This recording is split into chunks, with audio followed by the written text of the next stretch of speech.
All right, hello everyone, and welcome to Musically Speaking. I am Rod DeGeorge, and we are joined today by the very talented drummer of Zepparella, Clementine. How are you doing? I'm well. Thank you, Rod. Thanks All for having right. me. Oh, well, thanks for being on. Yeah. Now, most people may know you as the drummer for Clementine, but you do a lot more than just play drums, all kinds of creative writing, songwriting, coaching. Can you talk about the various hats that you wear and how uh, how a typical month may look for you balancing all that out? Yeah. Well, I don't know how well I balance it all out. Um, there are a lot of projects that I think, I have been are kind of screaming in my head to get back to. But let's see. Zephyr is my main source of income, and so we play several times a month. It's usually 3 or 4 days in a weekend, and we try to do 2, but often there's 3 weekends a month. And that involves, flying and traveling and all of that kind of stuff. Right. So that is the priority. And then I manage Zepparella. When I'm not working, then, every day I'm doing something for Zepparella, Yeah. I Do- don't book it, thankfully. But, working with my booking agent, Mary, and, all of that kind of stuff. And then the travel arrangements and all of that. So that's kind of my primary thing. Then I have a couple of other music projects. One of them is called Stars Turn Me On. It's with a guitarist named Justin Cockett, and we've yes. been playing together for 8 or 9 years. And we kind of took this year to start writing some new material, which is going a little bit slowly. And that's my fault.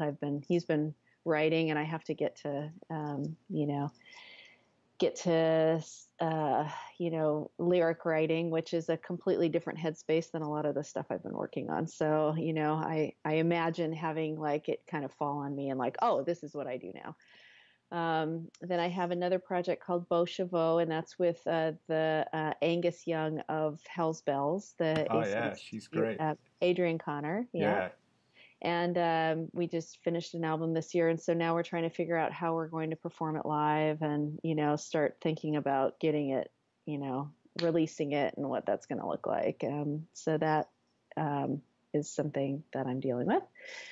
And then I write a weekly blog about the connection between meditation and sort of those Eastern philosophies that I'm interested in, and playing Right. music.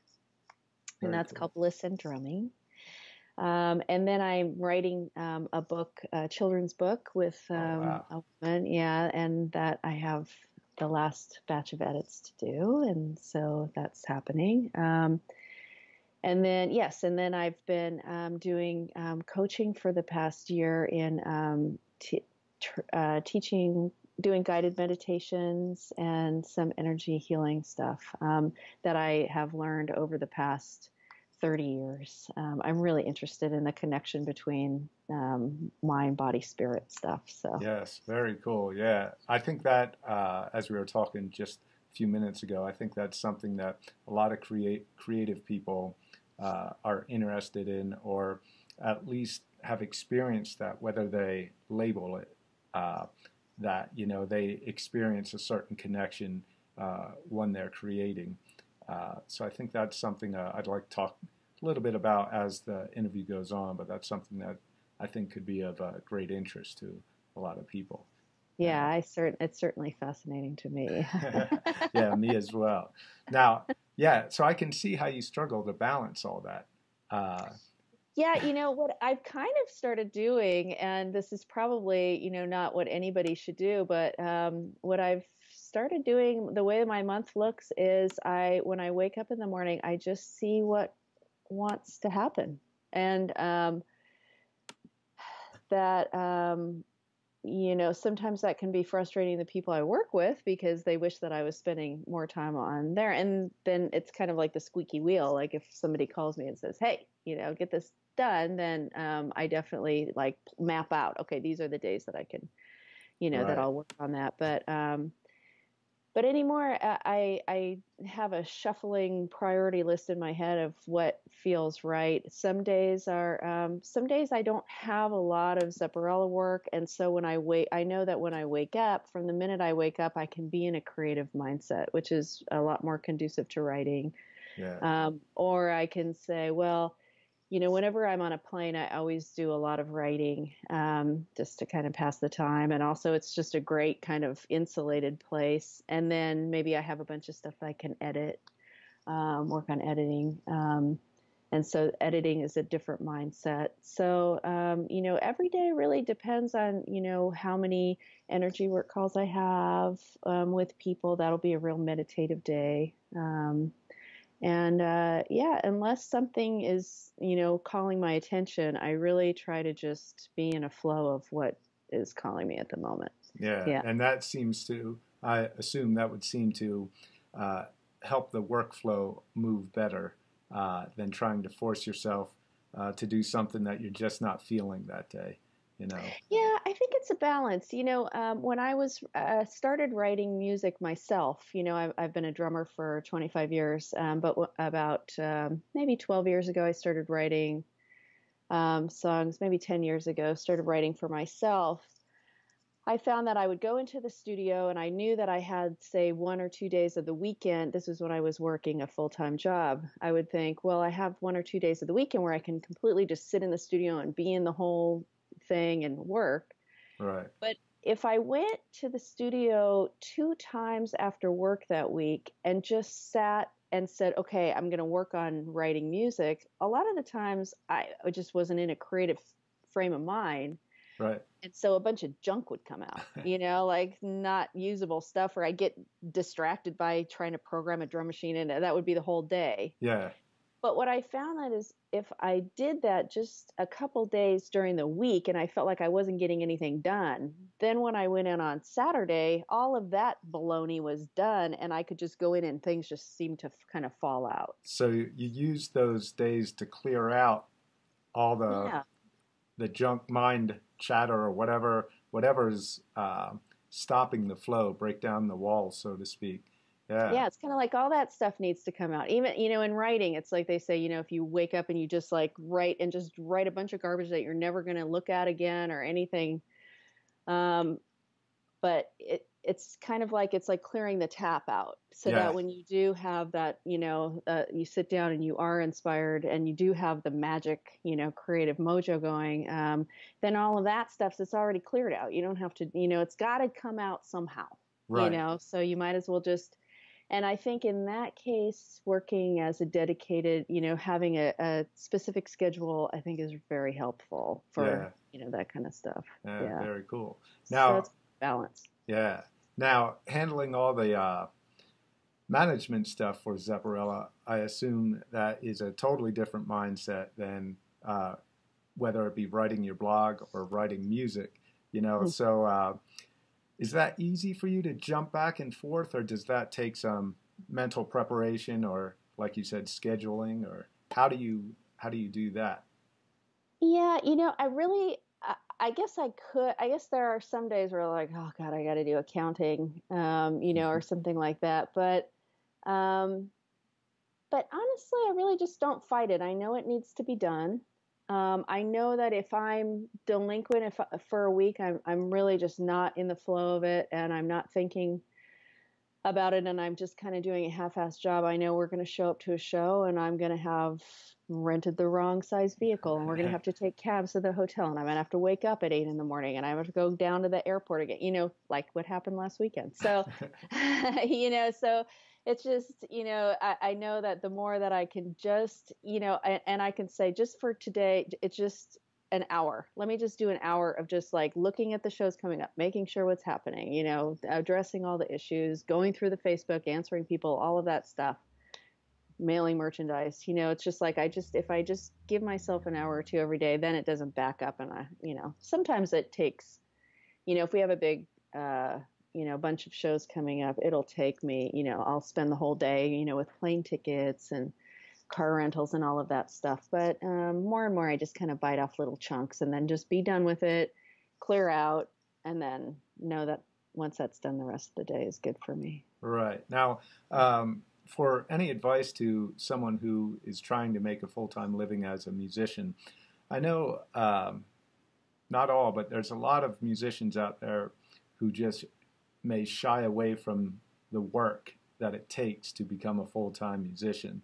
And Mm-hmm. is that something you suggest, like try to do the necessary work in small chunks if need be, but it has to get done for you to be able to, for someone to make the change from having music as a hobby to a profession?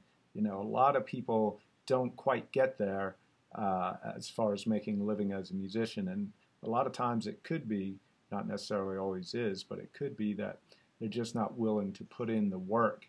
And it's not all just work on their respective instruments. It's the business side of it too, which can be a drag for some people. Do you have any advice as how to tackle that and how to successfully manage that so you can achieve your goals? Yeah.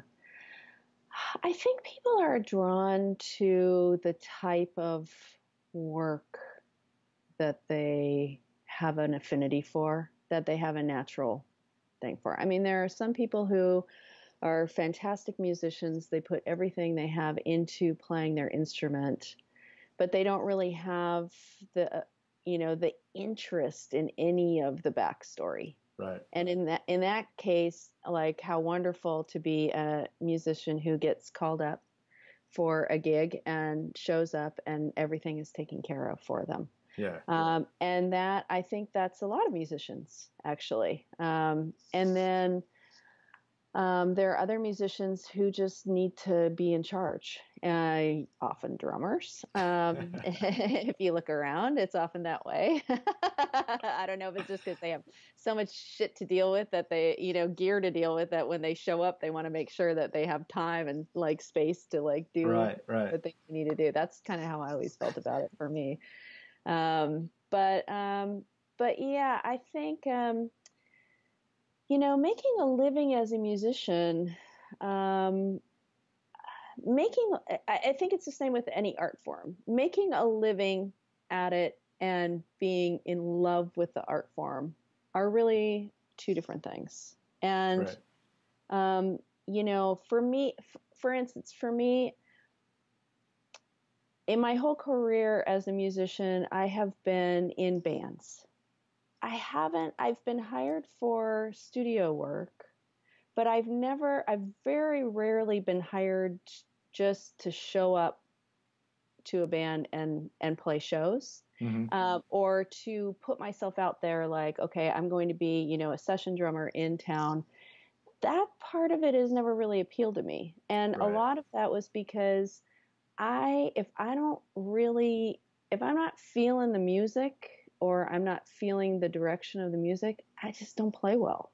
Yeah. So, there are some people who they have such a connection with their instrument that anything that they play, it's like a challenge and it's a great thing for them. I don't, I'm not that way. I'm just a different kind of player. Right. So I always had to be in a band. And then if I was in a band, I wanted to kind of control how, like I said, when I show up, am I going to have time? How are we getting paid? All that Yeah. stuff. Like that just kind of naturally fell.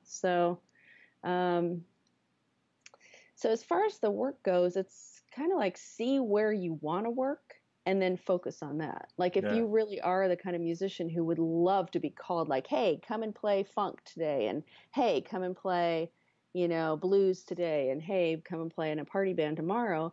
It's like, okay, well then the work that you're going to do is learning all of those styles, Right. learning Right. to be diverse, learning to listen to people, learning to go and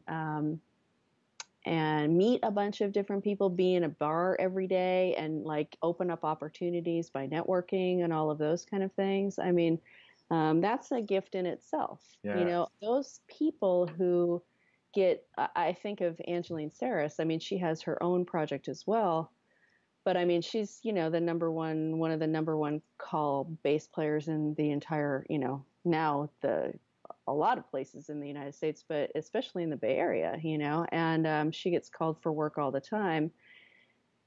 it's because one, she's just a spectacular player who Right. put in the time and is interested in learning every vocabulary on the bass, but also she's incredibly fun to hang with. Yeah. I mean, Yeah. she's easy. She goes with the flow. She doesn't have to make it about herself. She is funny as hell. She can hang with anybody. She's personable. She's a great, like, she walks in the room, it's like you kind of want to hang out with her. Yeah. So that tells you a lot about why people hire musicians, and Right. it's kind of a package. Yeah. So Now, for some people, that just comes naturally. Like that's her personality. So hmm to get out and network may not feel like work to her, mm-mm. but to some people it is, and they're more introvert and they'll spend the time on their instrument, but to them it's serious work to get out and meet other people. And because if you can be awesome and no one know you, you're hmm not going to get called. So Well, then in that case, then maybe the deal is that maybe what they are more the person in charge then. yeah, You know what I mean? Then maybe what happens is that what they do is they create the situation they want to work in, and then they hire people to work in that situation. right.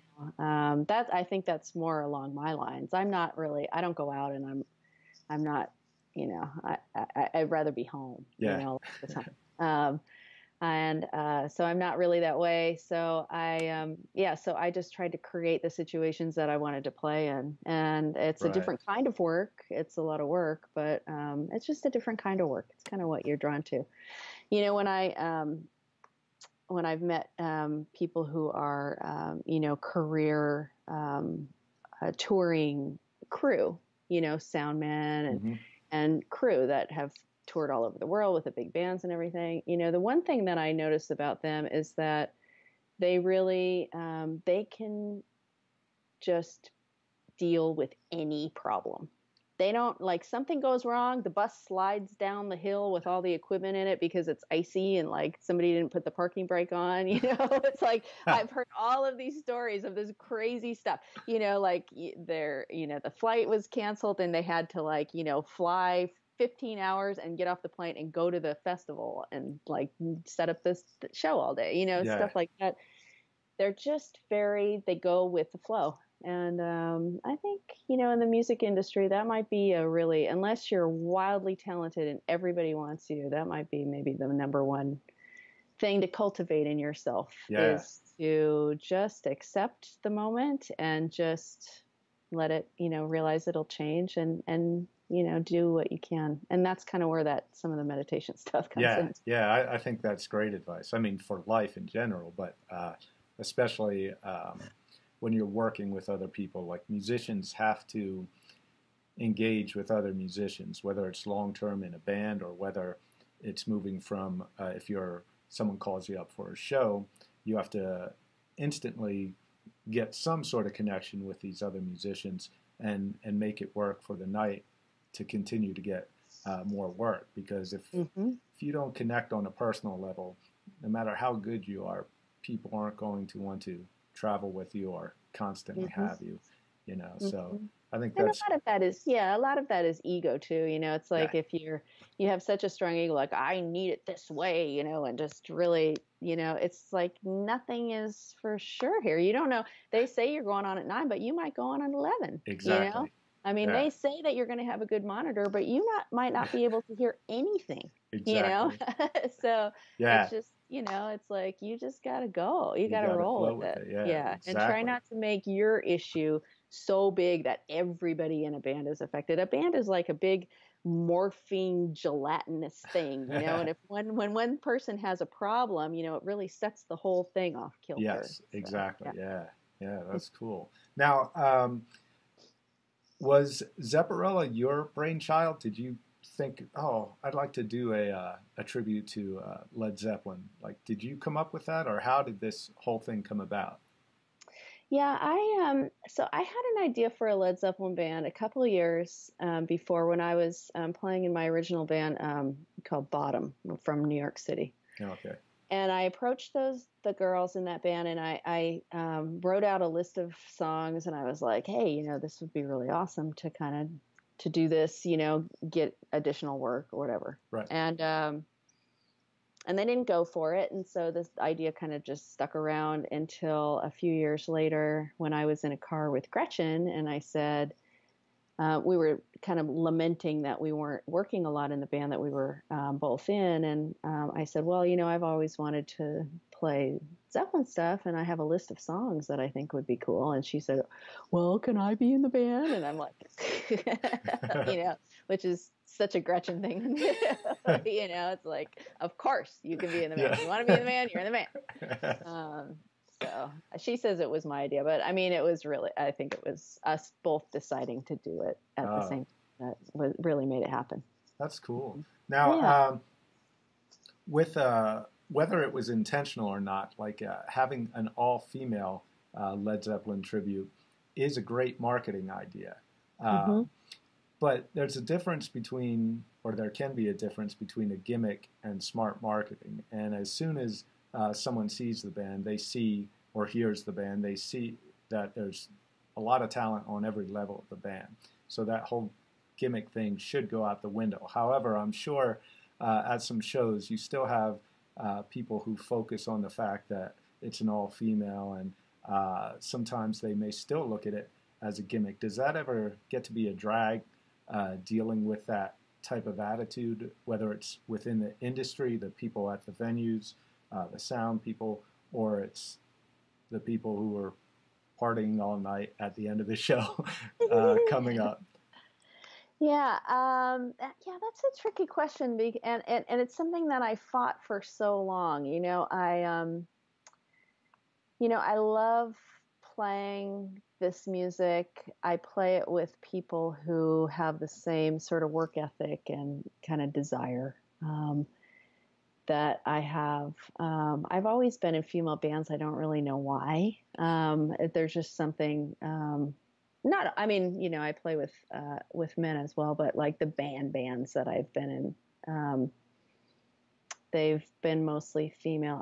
I don't really get that. Oh, it's just a similar kind of way of working, I guess. I don't know. But yeah, everybody has their problem as a musician. Guys have a problem in that there are, 400, guy drummers, and like, who's going to get that slot? There are so many, people who, heavy rock drummers or whatever.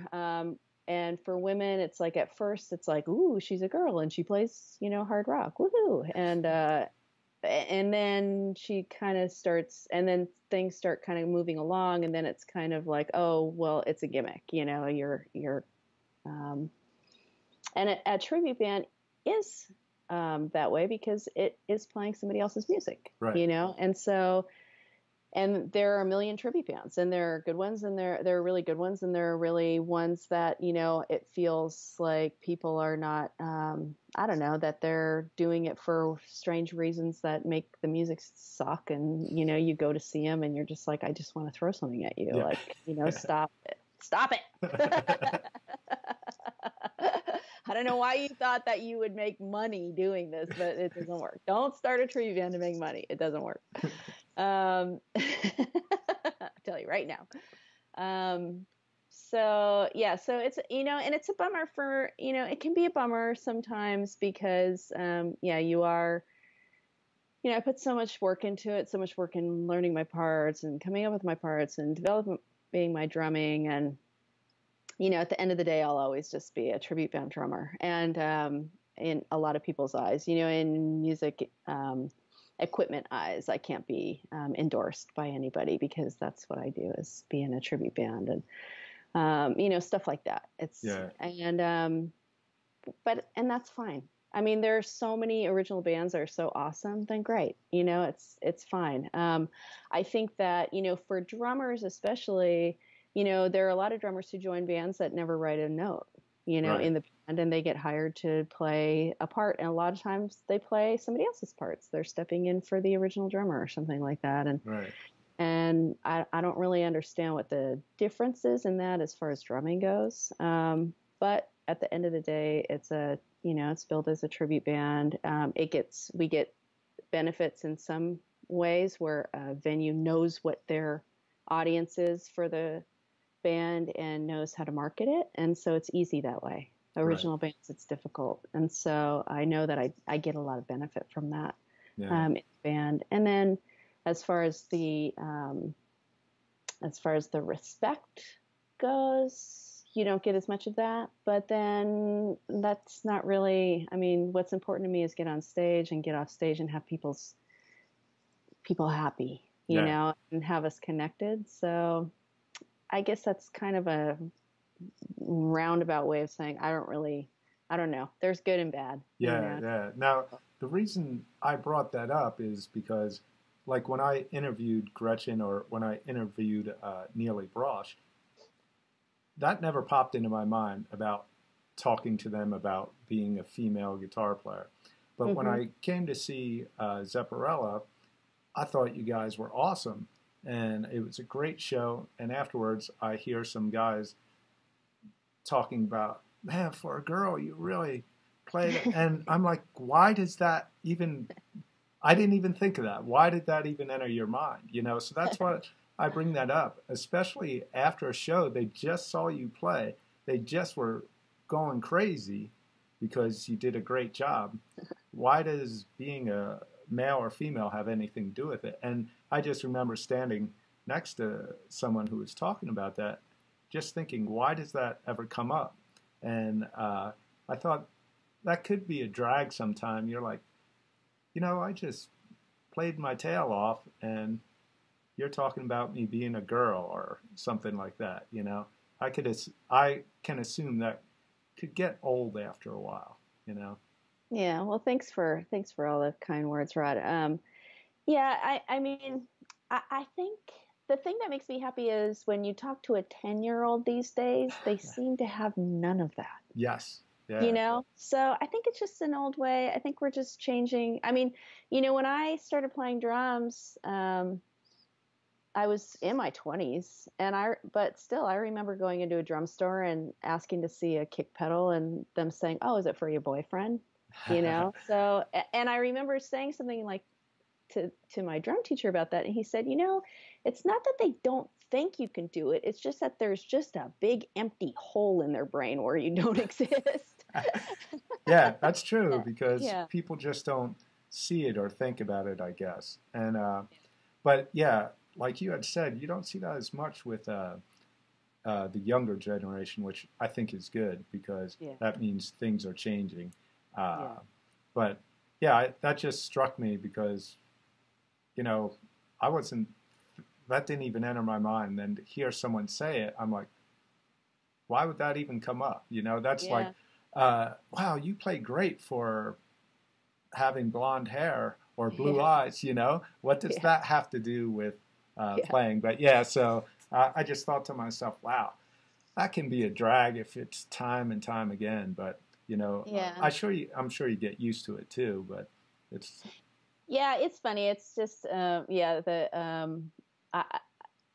kind of jokingly say, not jokingly, seriously say to people that, you know, nothing makes you a feminist more than being a female musician. Just because, you know, and I don't really like to get into that because I don't like negativity or anything like that. Right. I just think that if you substitute a racial term for women and then hear yourself say it, that makes sense to you, then, you know, if you cringe when you think, oh, you play really good for a insert racial name here, then you probably maybe should think about the way that you're thinking about it. But at the same time, I know that it is a novelty. I make my living on being four women in a band playing a male playing, you know, somebody saying "Squeeze my lemon," you know, let the juice run. You know, I mean, it's like I understand that there is that dichotomy, and so I really don't fault people for it. I think it's a changing idea, and you know, it's just we're seeing the tail end of it. I think. That's good. Yeah. That's good. Yeah, where I'm coming from is your performance should have knocked all that question out of their mind, you know, you know, but like you said, you can't fault them because, again, everyone has different experiences, has come up in different environments. So, Yeah, and also, I mean, we're living in a time when, I mean, we're just bombarded with certain ideas. Women can't, don't cooperate, or they're right, always, they don't work well together. They're really catty. They're bad. I mean, there are television shows up the Yahoo, talking about showing people at their very worst, being exactly, yeah, super competitive that way, or really into, just a bunch of stuff that just doesn't really, it doesn't apply. right, right.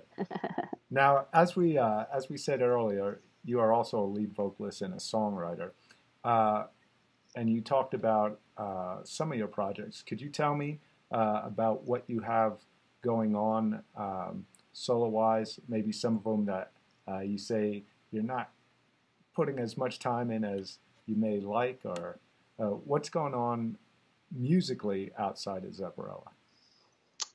Well, I know you're so writing. yeah, writing, and then being a vocalist has been a long journey for me. um, you know, uh, Drums, like behind the drums, pretty much.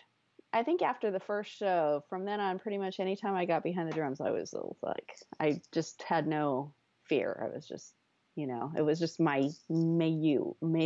How do you say that? But then standing in front of a microphone in front of the stage is just a complete different thing. Yeah, it is. And so it has been a really big journey for me to be able to get up and sing. And I've had some missteps and some, sidetracks along the way. However, I really love it. And I love writing lyrics, and I love singing what I'm writing. So, three things. First of all, the Stars Turn Me On is a real, I love the way Justin Cockett writes melodies. He's really comes from a very kind of country based, not country, but like country tinged blues rock Right. bass with some 80s metal thrown in there. And I really love writing with him, and we really are simpatico that Awesome. way. And I do miss that, and I really, it's a big priority for me to get that going. We have a couple of songs that are already recorded that I haven't released yet, and I have to get that together to release those, just even here and there. Yeah. As far as playing live, I don't know when that will happen again. We're thinking maybe of just doing an acoustic duo for a while. Yeah. So there's that. Then Danielle Gottardo, who Oh, is yeah. our great friend, Yeah. he and I did a couple of jazz standards Oh, wow. recently. That's And cool. yeah, where he played guitar and I sang to it, and we played a drum. There's a drum beat going. So we're working on getting those, and we're going to release those. Oh, that'd be great. I know he's an He's amazing jazz player. he's It's just amazing across the board, composer, player, and when I was talking to him, going through the various styles, I mean, he doesn't just scratch the surface on each style. He goes deep and he learns it well, and it becomes him, and that's an amazing talent. I think he's a genius. I Yeah. mean, when I first saw him play, and I first just saw his hands on the fretboard, I just thought, this is like, I feel like some kind of history of music is coming through him. Some deep stuff Yeah. comes when he plays. Yeah, there's a definite connection he has with the various styles where sometimes a scholar can learn various styles Mm-hmm, and it almost becomes like quotes from those time periods. mm-hmm, It sounds mm-hmm. like he has original thoughts that fit in those time periods, so he does a great job with that. It's a deep understanding. Yeah, Yeah, it's a yeah. deep understanding. But Yeah, yeah, so I'm looking forward to that. Now, yeah. is that That's acoustic or electric or? He's playing electric. Oh, Yeah. okay, cool. Mhm. So there's that, and then this album with Adrian Connor from Hell's Bells called Beau Chevaux. That is real interesting because the way that we wrote that was I created 10 drum beats Hmm. in the computer. which I love doing. I love combining electronic drums and playing along. I love Right. the combination. I've always done that in all of my solo stuff. Oh, I love cool. that because I love the sounds of the drum beats, and I love how you can get stuff going that no human can do. Yeah. But then I love to play on top of it very simply because that gives this breathing feel to it. Exactly. And Yeah. it's one of my favorite things is that combination. And I'm always trying to figure out, and that's why it's difficult to think about how to do it on stage because I'm going to be singing. So I won't be playing drums. So, we'll be playing along to a drum track, which is not ideal. So it's just this whole kind of thing going on. Yeah. But that music is very, it's very pop synth kind of stuff. Oh, yeah. Yeah, so it's really it's really not like Zeppelin that way. Yeah. Yeah. But again, it's like there are a couple of songs that are pretty straightforward, blues songs or singer-songwriter songs, but they all have a lot of electronica to them. Yeah. So that one we are aiming to play our first show in December. And so it's just been a total mind scramble to figure out, I'm a drummer. I don't like to work with electric stuff. Yeah. Yeah. Yeah.